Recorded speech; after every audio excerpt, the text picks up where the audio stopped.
We're live, and I'm starting the show. Welcome to Anti-Anxiety Hour. I'm your host, Illicit Ghost. Heard about you on the internet, and I couldn't get enough of it. Now I wanna have a little chat, wanna know where your head is at. I just wanna talk to you, find out more about what you do. I just wanna hear your view, tell me more about what you do. I'm a Illicit Ghost, I'll be your host, cause it's my radio. I just wanna hear your view, tell me more about what you do. What you do, what you do, what you do, what you do. Welcome to Anti-Anxiety Hour. Thank you all for being here. I know we've had some time off since the last episode. Happy to be back. Happy to see you all here. Before I bring my guest on the show, I do have a little announcement to make. I'm having a party on Sunday night, and it's a virtual party, and it's an Among Us party. So I would love if you could join. And if you want to RSVP, you can go to my Discord and RSVP there. The link is in my story. The party, I should tell you when it is. It's on Sunday at 10 p.m. Eastern Time. So that's New York City time for those of you that are living all over the world. Go to my Discord, link is in my story, swipe up. Another special thing about this party is that it's going to be live streamed on probably 2 different Twitch channels. So, if you want to go and you want to watch, just watch and not play, you don't have to play, if you just want to watch, you can go to my friends' channels. First one, twitch.tv/yourlightbringer. Did you write it down? Okay. Next is twitch.tv/xochicha, CHECHA. I hope everyone is taking note of that, in case you wanted to watch the Among Us game live. So that should be pretty fun. This is like the second time that I'm playing Among Us with you guys, and I'm gonna be live like in Discord, just like on a voice channel, and if I can, I'm gonna try to figure out how to get my face on there, and maybe your face is on there so that we can all see each other.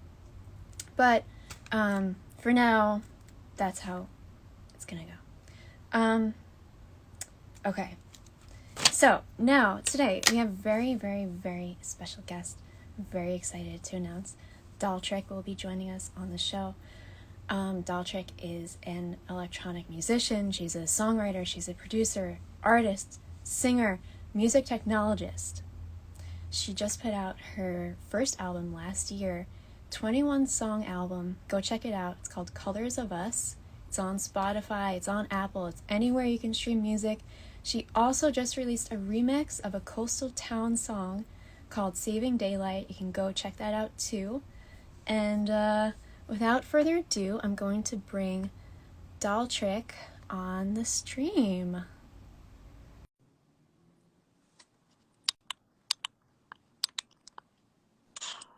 Hello! Hi, how's it going? I'm alright. How are you? I'm good. Thank you so much for having me. Yeah, it's good to see you. I feel like it's been so long. It has. Oh my god. It's been Like the more I think about it, yeah, it's crazy. I think the last time that we did a thing was for if you remember the New York user group, the Anthem user group, and then like before that it was the show with Amia, and then it was like Yes. nothing else happened after that.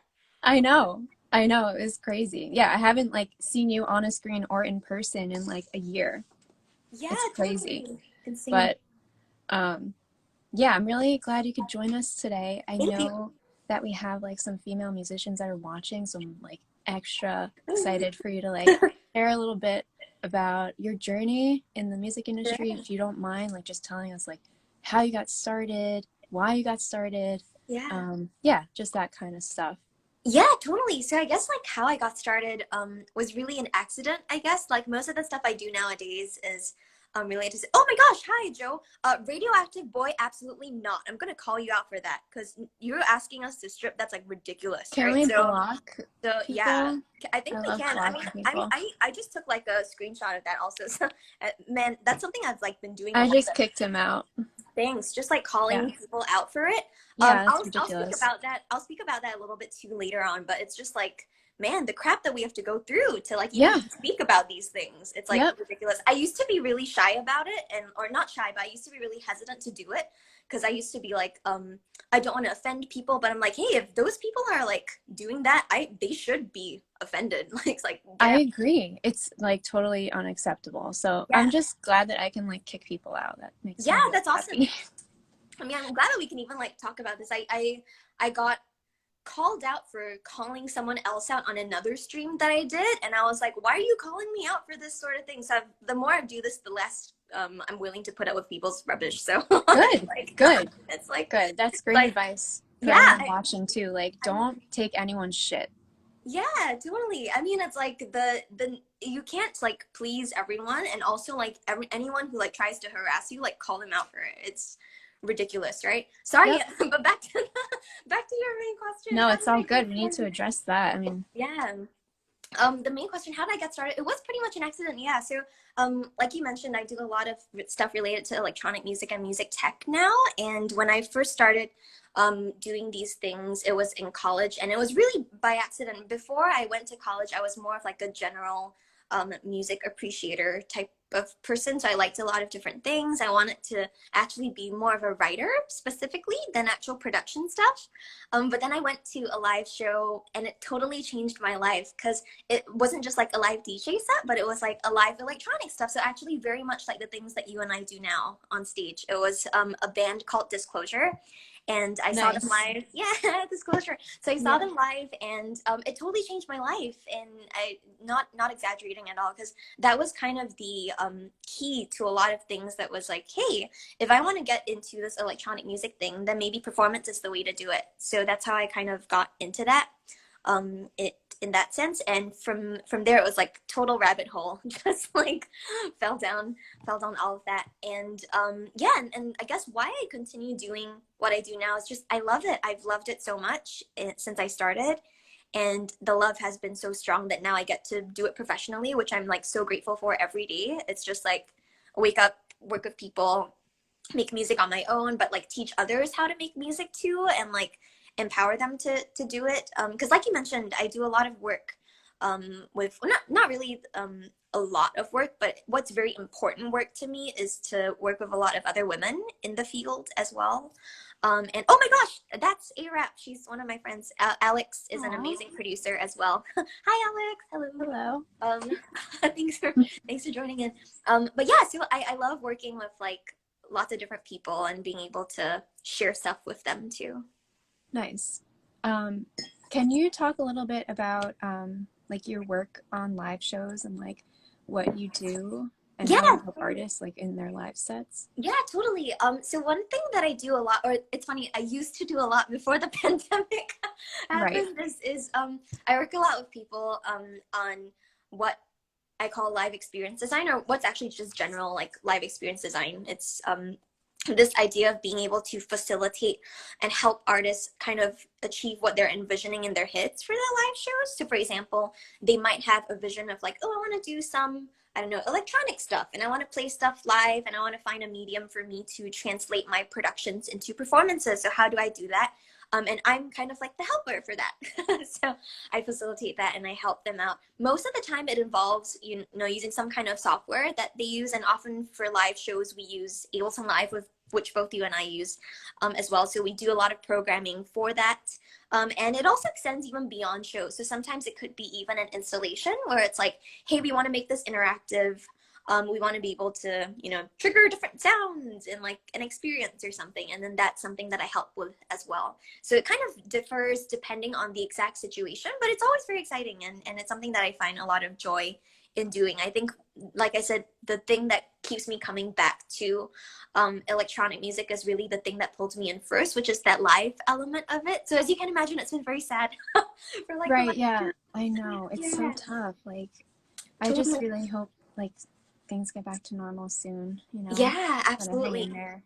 Yeah, it's been tricky because like, but so at the same time there have been lots of like really wonderful opportunities for like new things and like live stream events, for example, that have been a totally new thing, and I have been helping people out with that too. So that's been very fun as well. It's a different sort of opportunity that's opened up. So again, very grateful for that too. And you've been doing a lot of live streams, like on Twitch, on Instagram Live.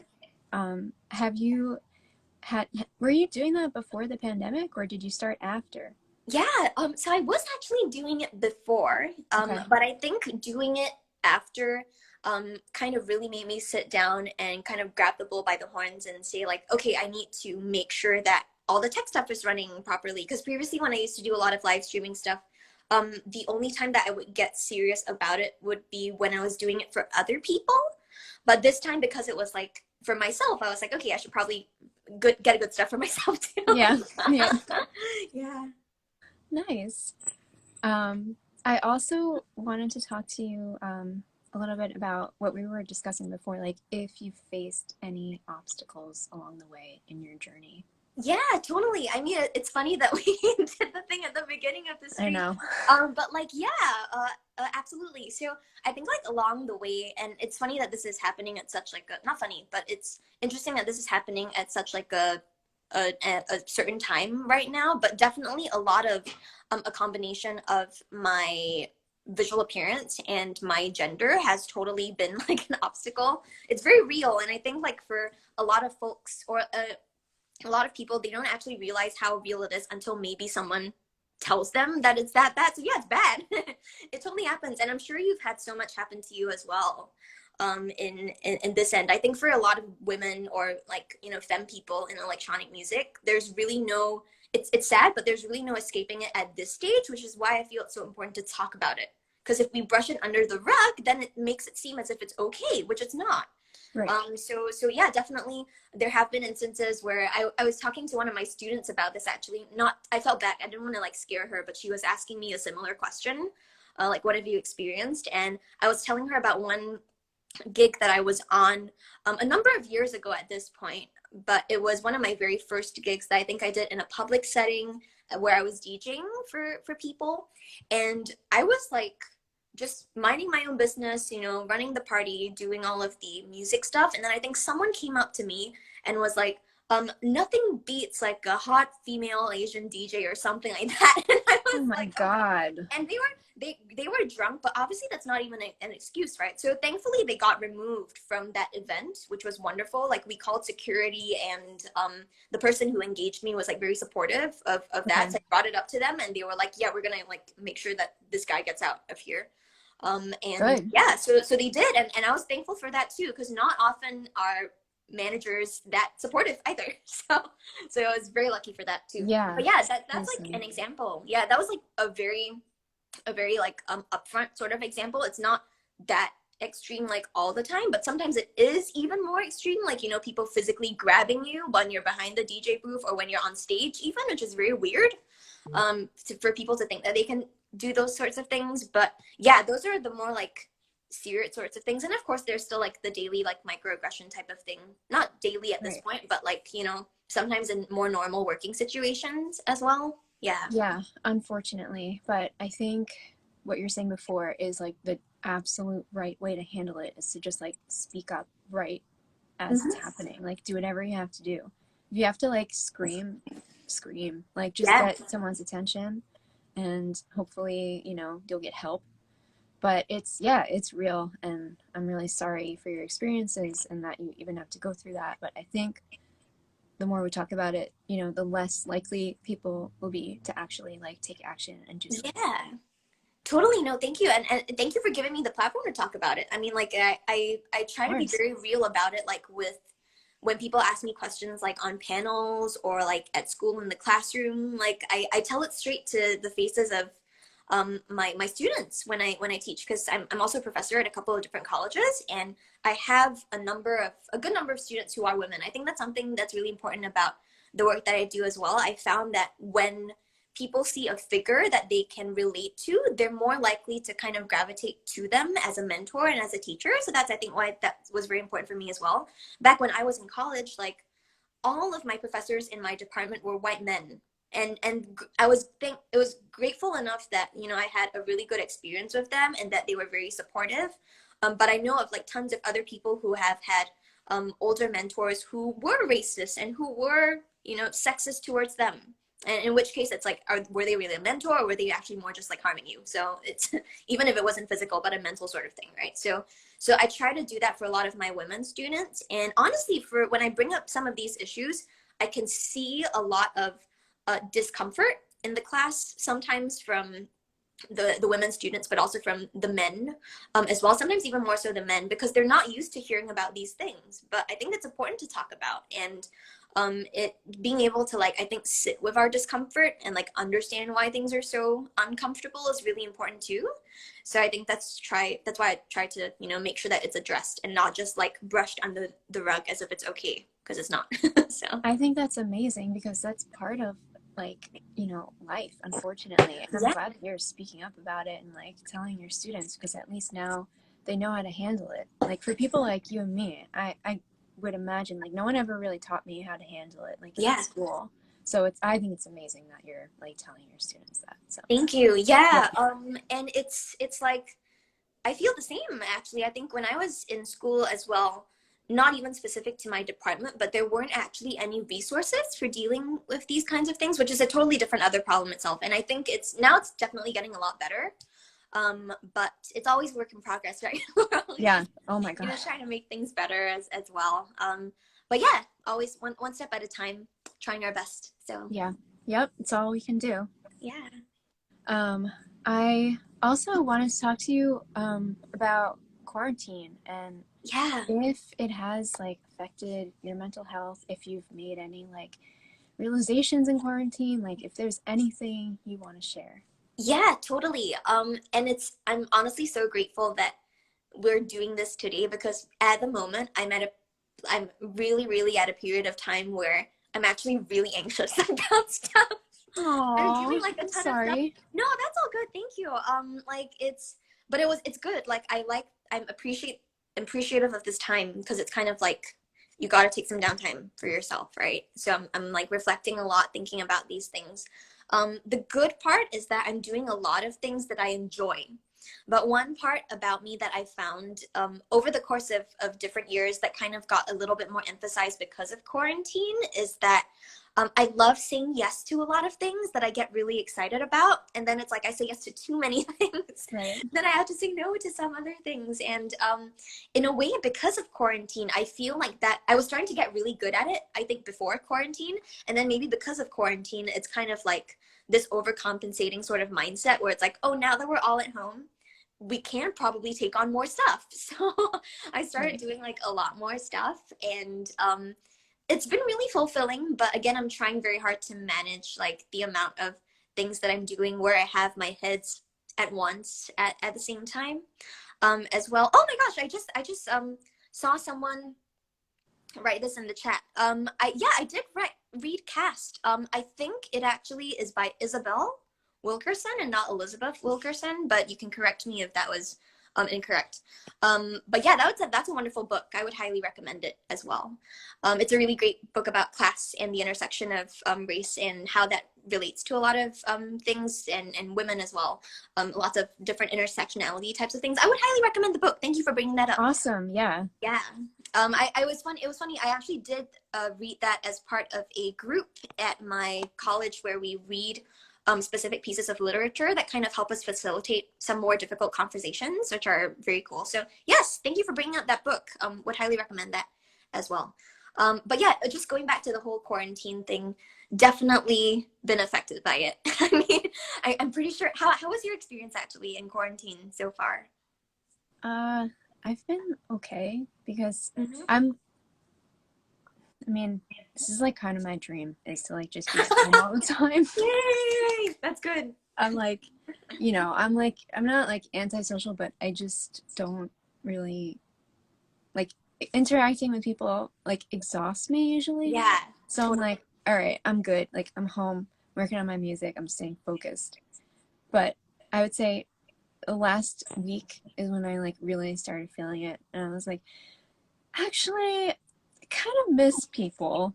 I kind of miss being around people. It's like, I don't know, it took me like a year to like really feel it. Yeah. But that's, I think, just because of like my personality. Yeah.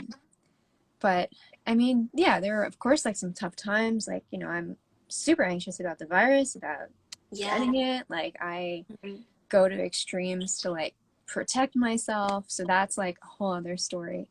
But I mean, I don't know. I got my vaccine like a week ago now. Yeah. That's So awesome. yeah, so I'm like just trying to like focus on that, get my second one, and then I think maybe I'll feel a little better. Yeah, Um, totally. but yeah, like I get nervous about just like going outside for a walk. Like Yeah, that's where I'm at right now. totally.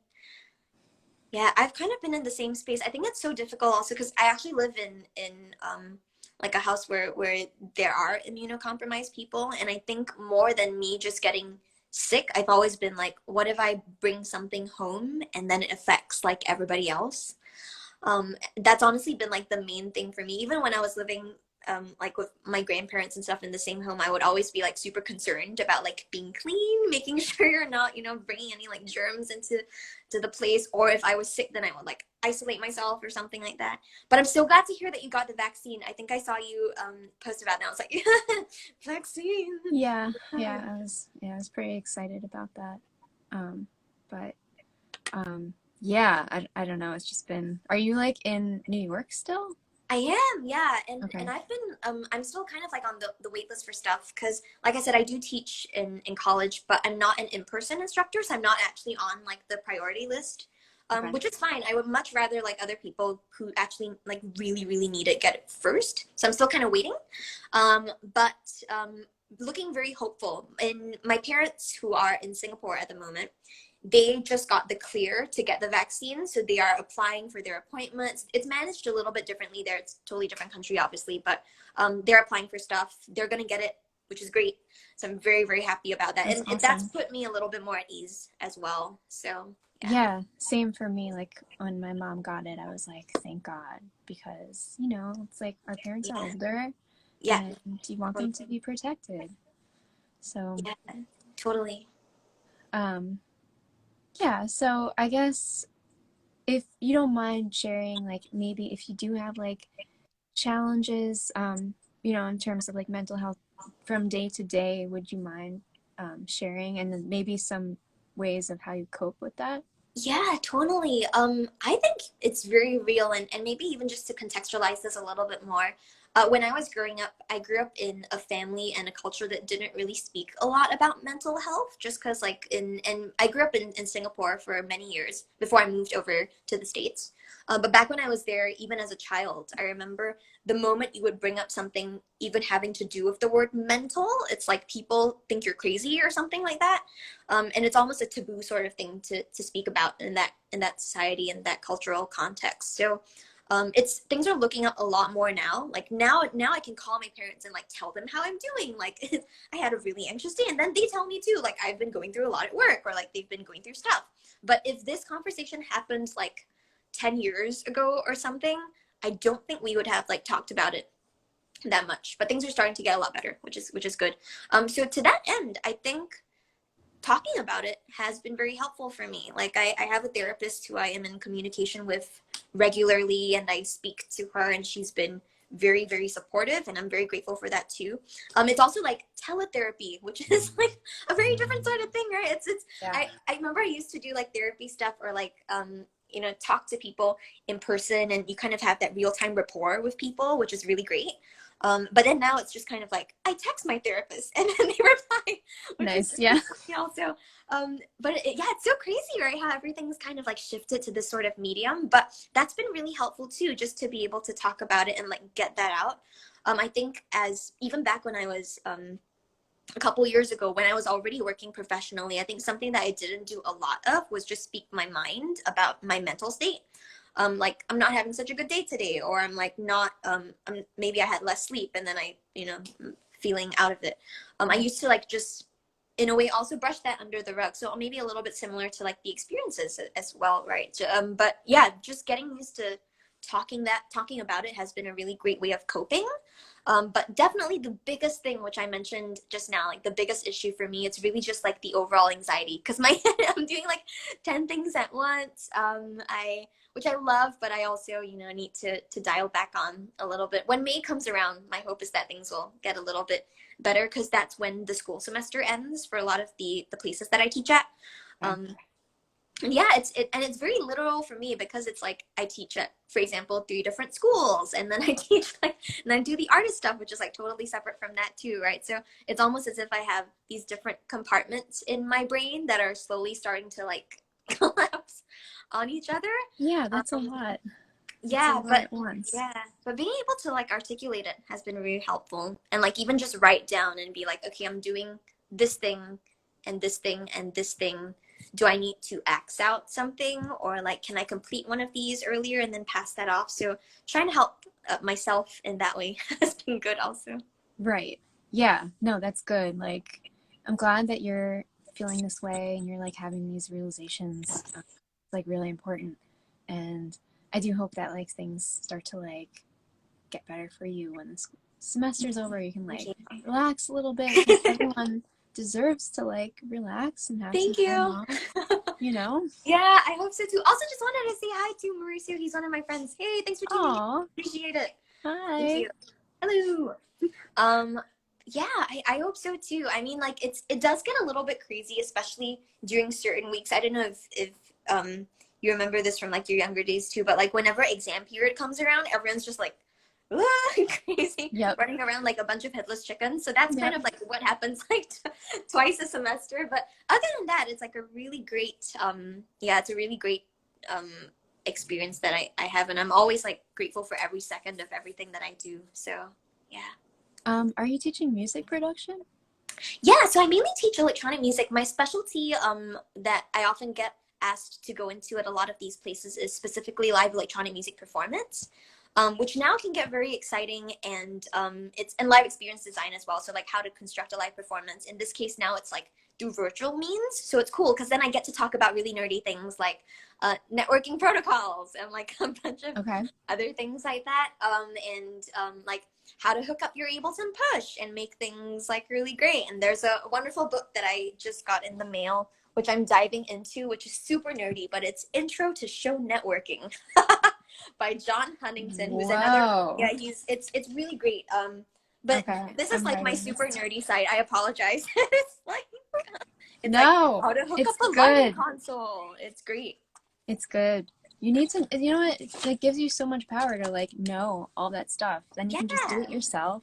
You don't have to depend on anyone. Yeah, totally. And honestly, I think this is maybe like, I guess where I may be wrong, but I do think that a good part of this will stretch on into the future. I think like just the idea of, being independent entities as everyone is. And then when you do collaborate, yes, it is with obviously other people, but everyone is still kind of holding their own ground and bringing all that they can to the table. So, which I think is very cool.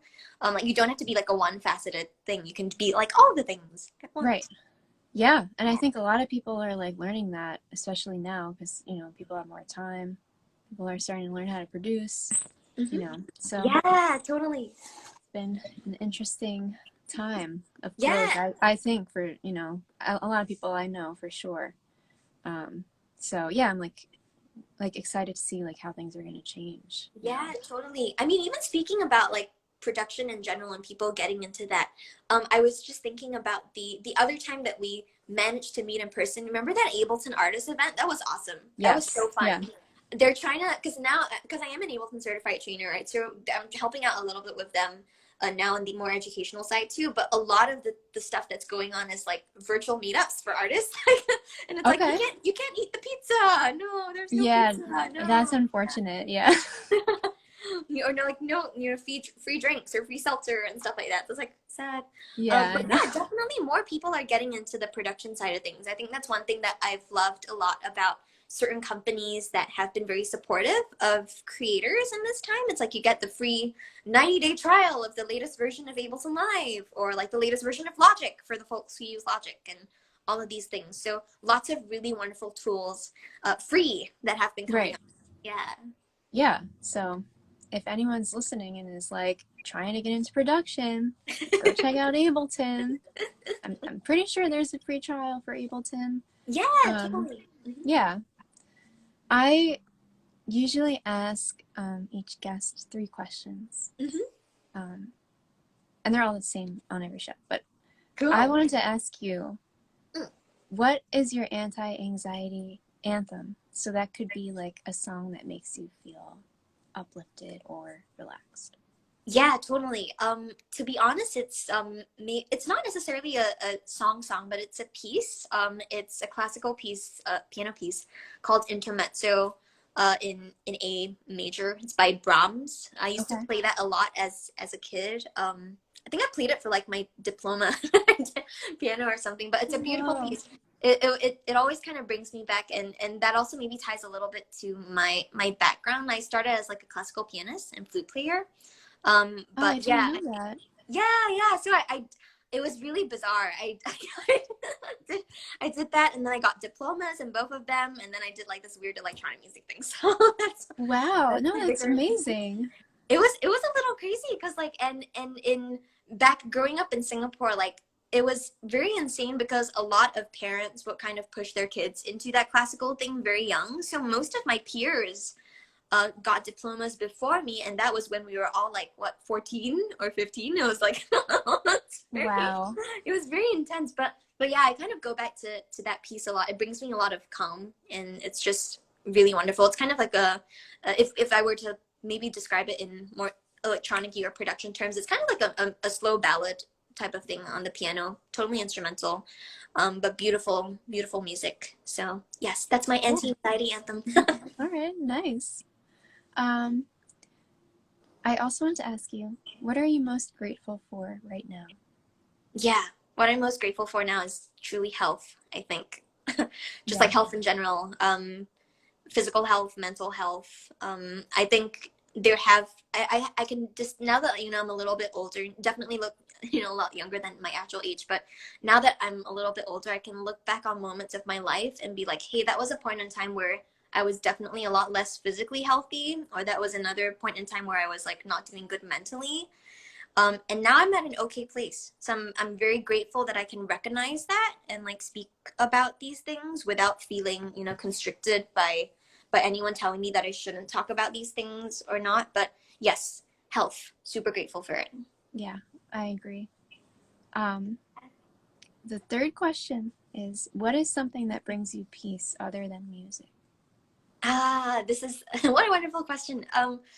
Reading, actually, I'm a big fan of books. I love reading books, and really any kind of books, like instructional books or narratives, stuff like that. I'm a big fan of Tolkien, like the Lord of the Rings series. So sometimes I just reread those books again and again and again. Nice. It's very fun. But yeah, reading brings me a lot of peace. I think there's something about it. Maybe it's a little bit of an idyllic sort of situation too, but I always dream about, just going into like the woods and then bringing a book with you, or like reading, or the garden or something like that, That's very nice. Which is very nice. I'm fortunate enough that I live in an area where there are quite a lot of like parks around too. So if I wanted to, I could go to a park and I could read, which is fun. But yeah, big fan of reading. Cool. Nice. We did get a couple questions from the audience. Oh, cool. Cool. If you don't mind. Yeah, sure. Okay. Ooh, interesting. We had someone ask, how do you take an idea to the finish line? So I guess how I think what they might have meant is like, how do you, if you're stuck, like how do you finish? That's a good question. I guess I'm also guessing that they probably mean like in the context of music, right? Like a music idea. Yeah. Got it. Well, that's interesting. I feel like when I take an idea to the finish line, maybe this might seem, I guess, surprising to people or anything, but I almost make sure that I do, in a weird sort of way. Maybe this also kind of relates a bit to the concept of like writer's block and stuff like that. But I I personally don't believe in it, mainly because like when I produce music, like I just do it every day. And it's like some days the music is good, some days it's bad, but I always make sure that I flesh something out, even if it ends up sounding terrible, I feel. And this is really just my way of working. I know so many people have different ways of doing it, but for me, I kind of go through the process of like, okay, here's an idea. Now let's add some chords. Now let's add some drums, and we'll add some bass after that, and we'll flesh it out in a more music production sort of sense. Or if it's a lyrical idea, for example, then I take that lyric and it's like, now how do we make a song out of it? So how do we keep developing all these different parts? And it's a little bit, I guess it's a little bit machine-like for me, but it's something that I think has helped me be really consistent with developing my craft, because that's what it is, right? You're exercising the production muscle and you're getting it to work. So I think TLDR for the question, how do I bring an idea to the finish line? I just do it like Nike. So. Nice. Yeah, I like that. That's awesome. Yeah, it's like, for me, man, I'm like the opposite. I get so hard on myself. If I don't like something, I'll just delete the session. No. I'll be like, that's it. You suck. But I don't know. Maybe I'll give that a try. And maybe for the people who are watching, like, give it a try. See if it works. Yeah, I mean, no, I totally feel the same though. Like like I said, there are some days where like I make something and then it's done, and it's just like I hate it, but I kind of keep it just to have it around and be like, hey, this was a day that was less good, but that's okay, because not every day is gonna be like really good. And I don't think people realize this with a lot of people who don't make music, who like supporting artists, but there are so many songs that go unreleased or that go unshared, which is so normal, and I don't think a lot of people realize that. Like, I see this come up a lot when I scroll through other artists who I follow or who I support, and it's like a lot of people comment and they're like, when's the next song, and it's like sometimes people just need time. Yeah. They just need time to be able to like suss this out. They just released something like 2 months ago. Give them some time and be like, yeah, just let them go for it. Yeah. It's so hard to, like, at least for me, like, to keep a consistent release schedule, because I am so involved in the process that I'm like a perfectionist sometimes when it comes to that, and I just can't put something out if I'm not like 110% on it. I just can't. So yeah, I think it's good to just keep going, keep learning, and keep, I guess, pushing yourself to get better, Yeah, but also taking your time. There's nothing wrong with that too. Right. So, yeah. Exactly. We kind of answered this already, but someone asked, how do you deal with anxiety? So yeah, I guess we kind of talked about that already. Yeah. Just like taking breaks and being able to breaks, do stuff. Yeah.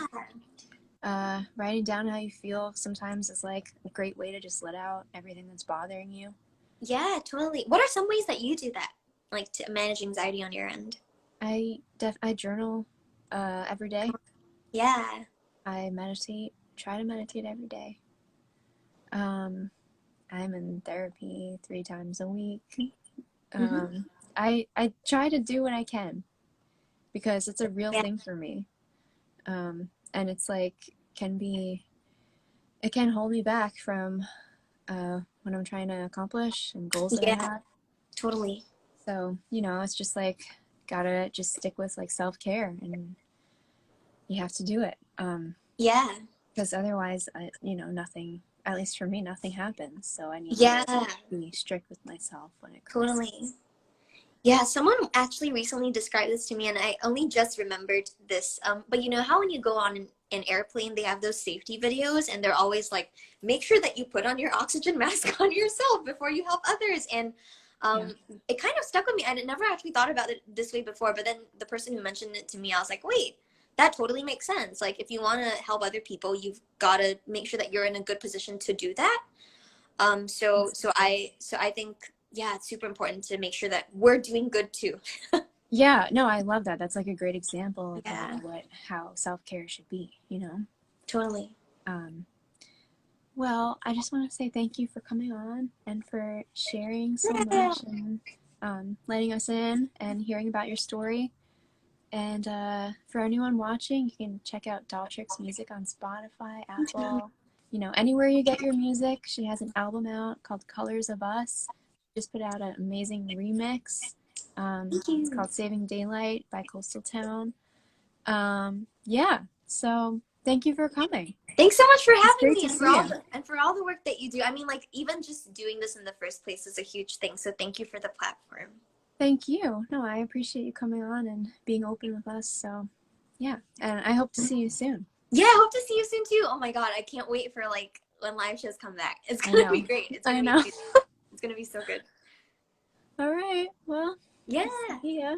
See ya. Have a All right. wonderful day. Thanks everyone for tuning in. Bye, everyone. See ya. Bye.